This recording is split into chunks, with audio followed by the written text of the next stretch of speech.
तो है solution in liquid ammonia.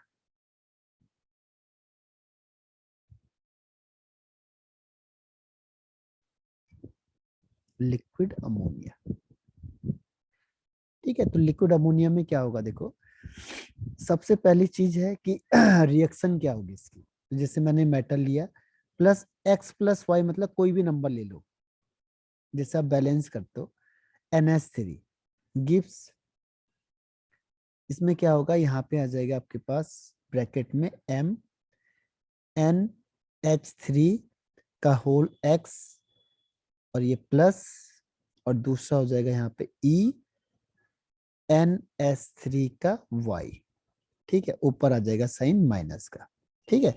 तो ये आपका हो जाएगा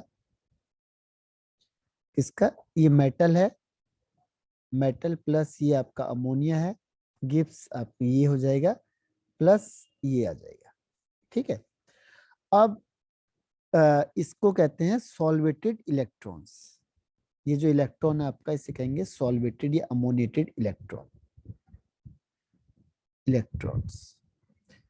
अब जो इसका कलर है, इसमें क्या खास बात होती है, पहली इसकी खास बात ये होती है कि जैसे आप इसको इसमें रिएक्शन कराओगे, तो इसका जो कलर होता है वो कलर हो जाएगा इसका ब्लू कलर। दूसरा ये हो जाता है पैरामैग्नेटिक।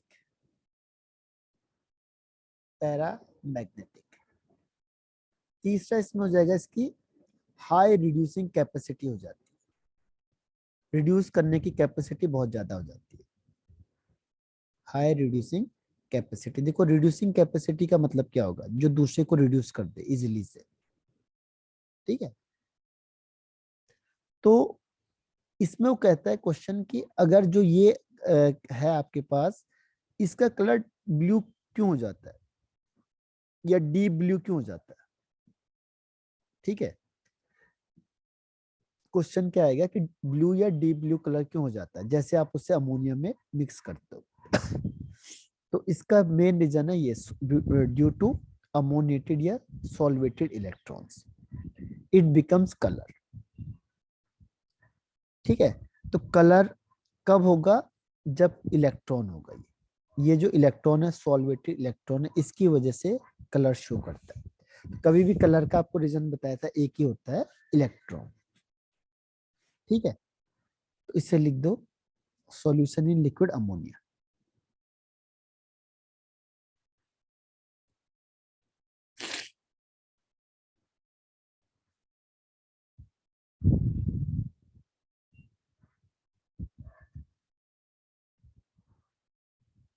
ये सही डन। डन। तो आपका ये हो गया, केमिकल प्रॉपर्टीज भी फिनिश हो गई है, ठीक है। इसमें यूजेस भी एक वर्ड आता है, तो यूजेस में आपको डायरेक्ट उसमें भेज दूंगा, क्योंकि यूजेस है जो आपका, या तो लिख लो आप, मैं डायरेक्ट लिखा देता हूँ यूजेस का। इसमें एक टॉपिक आपके पास लिखा हुआ है, यूजेस ऑफ एल्कली मेटल, ठीक है। यूजेस में पहला आता है कि लिथियम मेटल, ये तो लर्निंग पोर्शन होता है ज्यादातर, जो समझाने वाला है।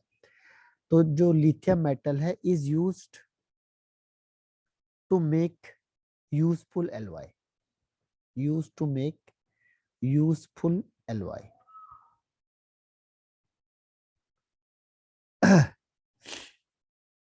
ठीक है, एक तो ये यूजफुल एलॉय के लिए यूज होता है। दूसरा in thermonuclear reactions, in thermonuclear reaction, nuclear reaction उसे कहते हैं जैसे एटम बम वगैरह बनती है, जैसे यूरेनियम वगैरह होती है, ये जिसमें न्यूक्लियस इन्वॉल्व होता है, तो ये बहुत ज्यादा अमाउंट ऑफ एनर्जी उससे रिलीज होती है, ठीक है। इससे बहुत ज्यादा amount of energy release, lithium metal use होता है इसमें। हाँ। और to make electrochemical cell, to make electrochemical cell, तो यहाँ पे लिथियम मेटल यूज होता है, इलेक्ट्रोकेमिकल सेल, ठीक है। तो तीन पॉइंट है इसके लिथियम के लिए। पहला, जो लिथियम मेटल है आपका यूज होता है यूजफुल एलॉय में, इसको बनाने में, थर्मो न्यूक्लियर रिएक्शंस में, और इलेक्ट्रोकेमिकल सेल में यूज होता है इसका।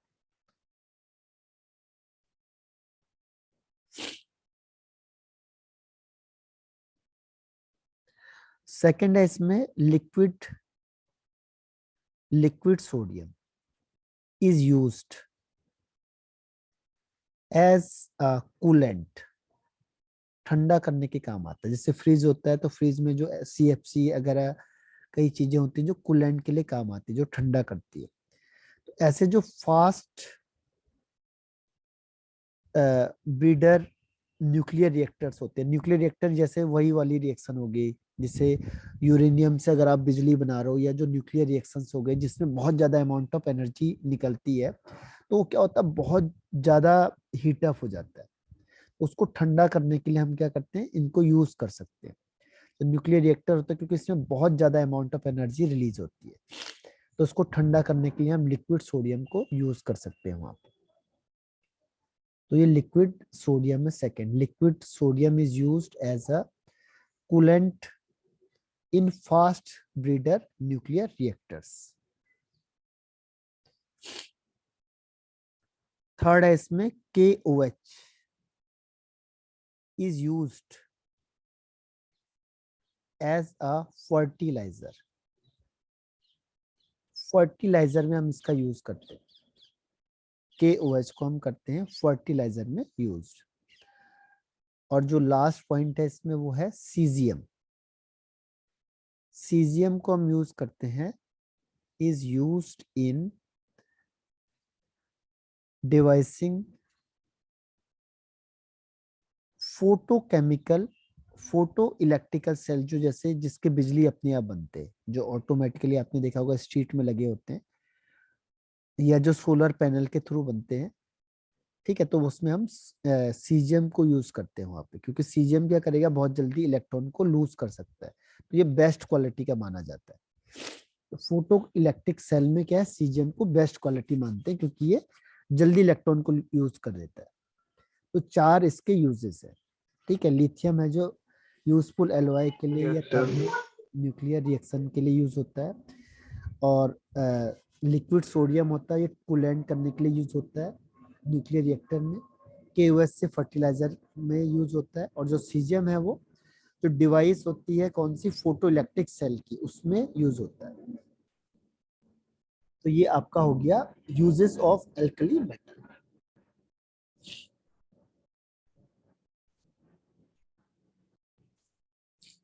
Return. Yes sir done.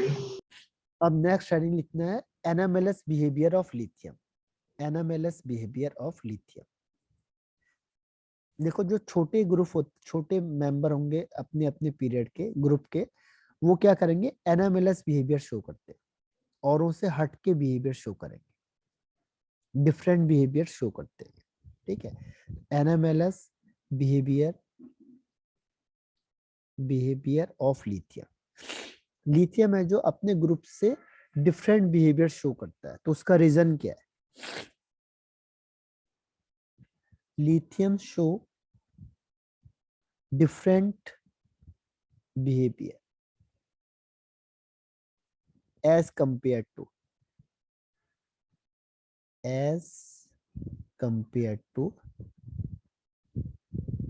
other member of alkali metal। ठीक है, जो एल्कली मेटल है अदर मेंबर से इसकी प्रॉपर्टी डिफरेंट होती है, उसका रीजन क्या है। ठीक है, ये क्वेश्चन आता है कि जो लिथियम होता है वो और मेंबर से डिफरेंट प्रॉपर्टी शो करता है, क्यों। ठीक है, वाई। तो इसके जनरली 3 रीजन है। पहला, ये सबसे स्मॉलेस्ट होता है साइज में, सबसे स्मॉलेस्ट साइज होता है। ठीक है, दूसरा, इसकी आयनाइजेशन एनर्जी सबसे ज्यादा होती है, हाई आयोनाइजेशन एनर्जी। ठीक है, आयनाइजेशन एंथैल्पी सबसे ज्यादा होगी। और तीसरा, हाईएस्ट इलेक्ट्रोनेगेटिविटी, इसकी जो अपने ग्रुप में सबसे ज्यादा क्या होगी, इलेक्ट्रोनेगेटिविटी होती है, इलेक्ट्रोनेगेटिविटी। तो ये रीजन है, इसकी वजह से क्या होता है, ये औरों के कंपैरिजन में डिफरेंट प्रॉपर्टी शो करता है। ठीक है, तो lithium show different property as compare to other member of alkali metal.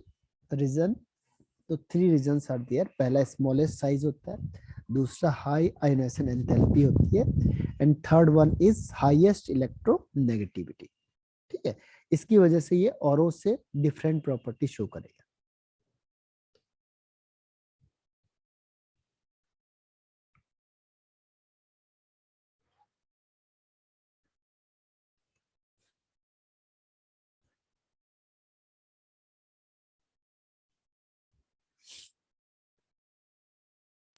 yes sir, done.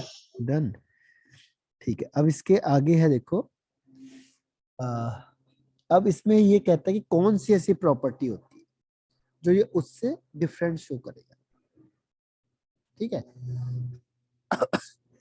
अभी तक तो हमने पढ़ा कि डिफरेंट कर रहा है, लेकिन वो कौन कौन सी प्रॉपर्टी है जो औरों से डिफरेंट शो करता है, तो इसको वन बाय वन डिस्कस करेंगे हम लोग। तो इसमें हेडिंग आ जाएगा property different from other matter. Property of lithium different from other element.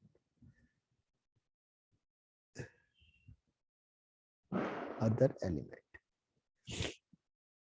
ठीक है, इसमें फर्स्ट पॉइंट आता है कि जो लिथियम होता है ये हार्ड होता है। पहली चीज है हार्डर देन अदर,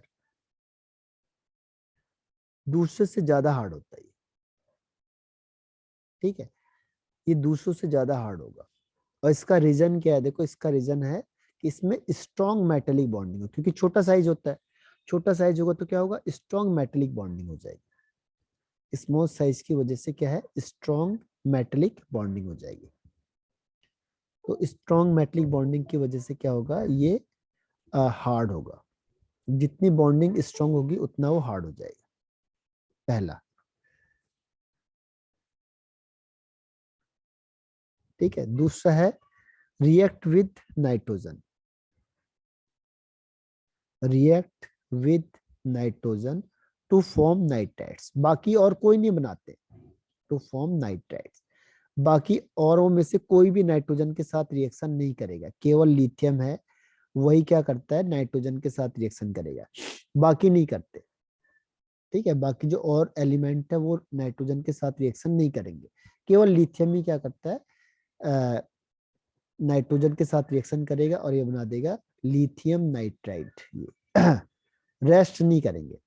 जो अदर हैं वो नाइट्रोजन के साथ रिएक्शन नहीं करते, केवल यही करता है।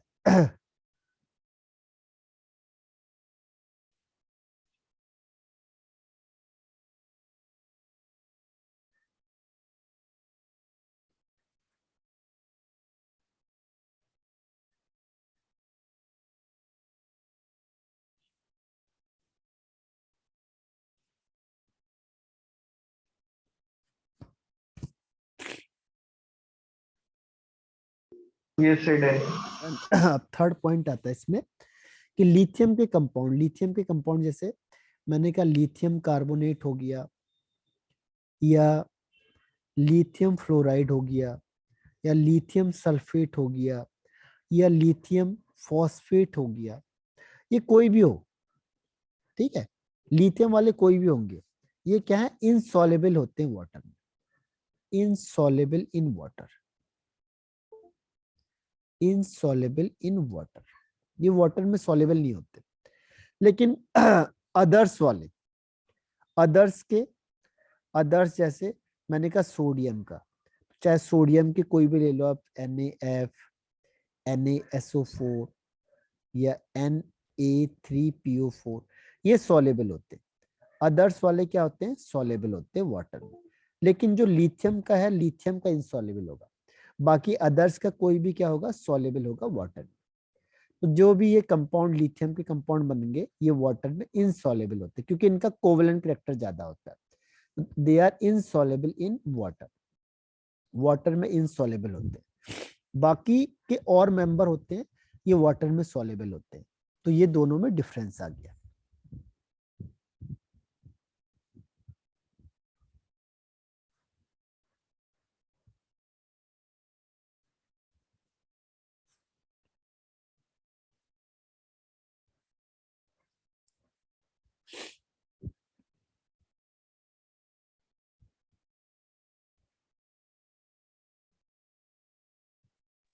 Yes sir, done. डन। अब देखो इसके बाद नंबर 4 में होता है सबसे कम रिएक्टिव होता है, 4 है लीस्ट रिएक्टिव होता है। लीस्ट रिएक्टिव, बाकी की रिएक्टिविटी ज्यादा होती है, इसकी सबसे कम होती है। ये बहुत कम रिएक्शन करता है और सबसे ज्यादा स्ट्रॉन्ग ऑक्सीडाइजिंग एजेंट होता है, स्ट्रॉन्ग सॉरी रिड्यूसिंग एजेंट होता है। ठीक है, स्ट्रॉन्गेस्ट होता है रिड्यूसिंग एजेंट, सबसे हाईएस्ट रिड्यूसिंग एजेंट होता है और रिएक्टिविटी सबसे कम होती है। Least reactive, strongest reducing agent.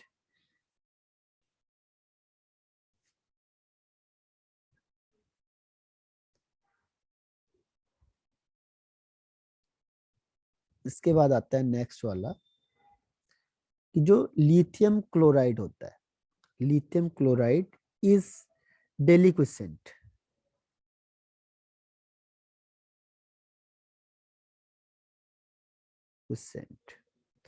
इसका मतलब हुआ कि जैसे ही इसको आप एयर में छोड़ोगे तो क्या करेगा, ये मॉइस्चर को अपने एब्जॉर्ब कर लेता है जल्दी से।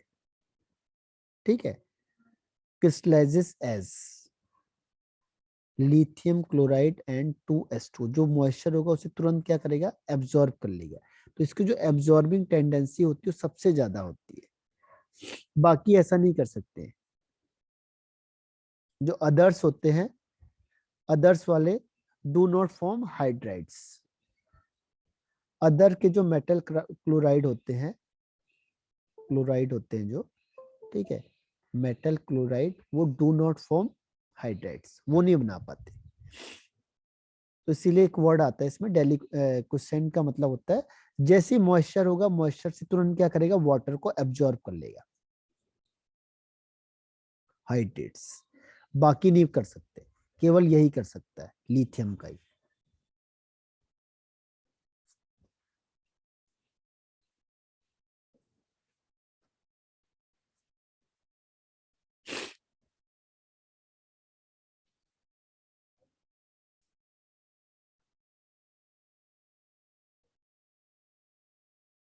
Yes sir, done. ठीक है, अब एक और लिखा, एक दो और हैं उसे लिख देते हैं।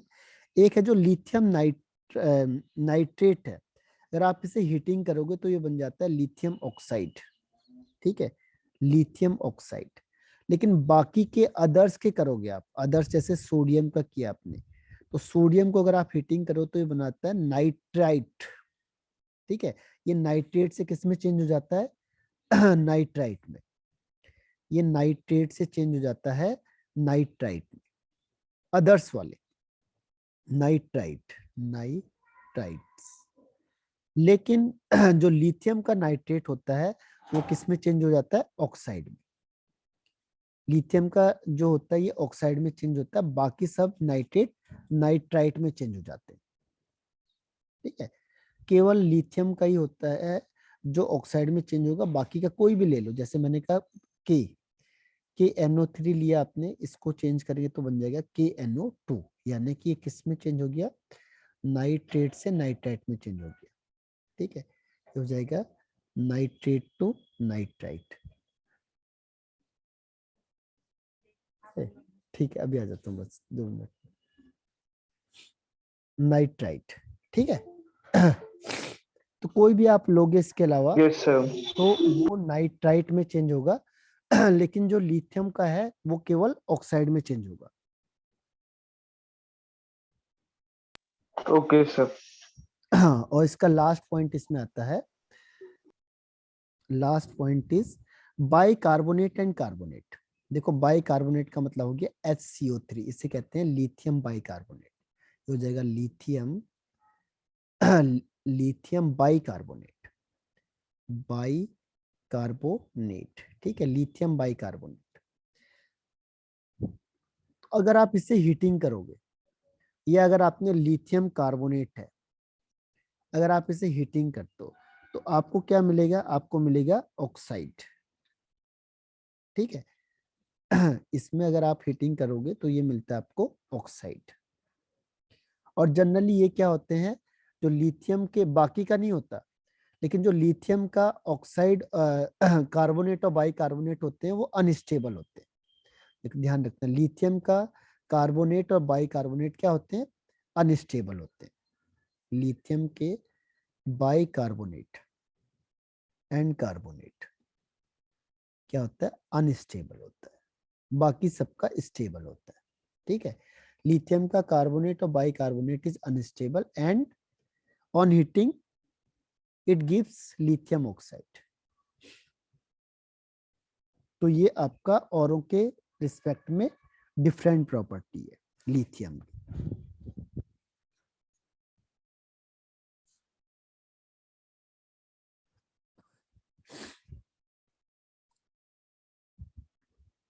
तो ये लर्निंग पोर्शन थोड़ा ज्यादा है।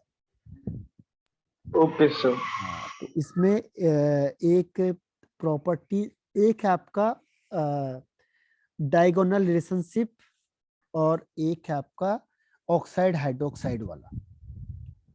तो इसमें दो टॉपिक अभी बचे हैं किसमें, ग्रुप फर्स्ट में। और ऐसी जो फर्स्ट हाफ है इसका वो एल्कलाइन अर्थ मेटल का भी सेम है, जिसमें जैसे electronic configuration, okay sir. Atomic size, ionisation enthalpy, hydration. कल फिजिक्स है ना आपका? Yes sir. अच्छा, तो इसको जो लर्निंग पोर्शन है आज के लिए इतना बहुत है, क्योंकि ये काफी लर्निंग वो करना पड़ेगा ना आपको इसे याद कर। Okay sir. तो इसमें दो टॉपिक बचे हैं इस चैप्टर में, इस टॉपिक में। फिर एल्कलाइन अर्थ मेटल का भी सेम प्रोसेस है, पूरी हेडिंग वही है जैसे अभी आपने पढ़ा, सेम हेडिंग किसके लिए yes sir. Alkaline earth sir metal. इसमें दो टॉपिक है, एल्कलाइन और बस अर्थ मेटल। बस बस दोनों ही है। Okay sir. तो हाफ पोर्शन तो लगभग सेम है दोनों का। Okay sir. हाँ, उसमें भी वही है, atomic size, ionisation enthalpy, hydration enthalpy, same process है, मेटेलिक रिएक्टर, फिजिकल प्रॉपर्टी, वो पूरा सेम है। बस आपको कहाँ याद करना है, इन्हीं प्रॉपर्टी में याद करना है, डायगोनल रिलेशनशिप वाले में दो तीन चीजों में याद करना, बाकी आपका सेम है। तो जो आप ये पढ़ोगे ना, यही चीज आपको सेकंड हाफ यस में सर। आएगी। हाँ, सेम आपका सेकंड हाफ है। Okay sir. हाँ, तो ये लगभग लगभग आपका अ, दो तीन चार हेडिंग के साथ फिनिश हो जाएगा चैप्टर। फिर बचेगा पी ब्लॉक का। पी ओके ब्लॉक में सर। भी यही है, पी ब्लॉक में भी फर्स्ट हाफ सबका सेम है कि आयनाइजेशन एनर्जी, एटॉमिक साइज, जो पीरियोडिक टेबल में पढ़ा ना आपने, तो वही चलेगा पूरा। आवाज आ रही मेरी?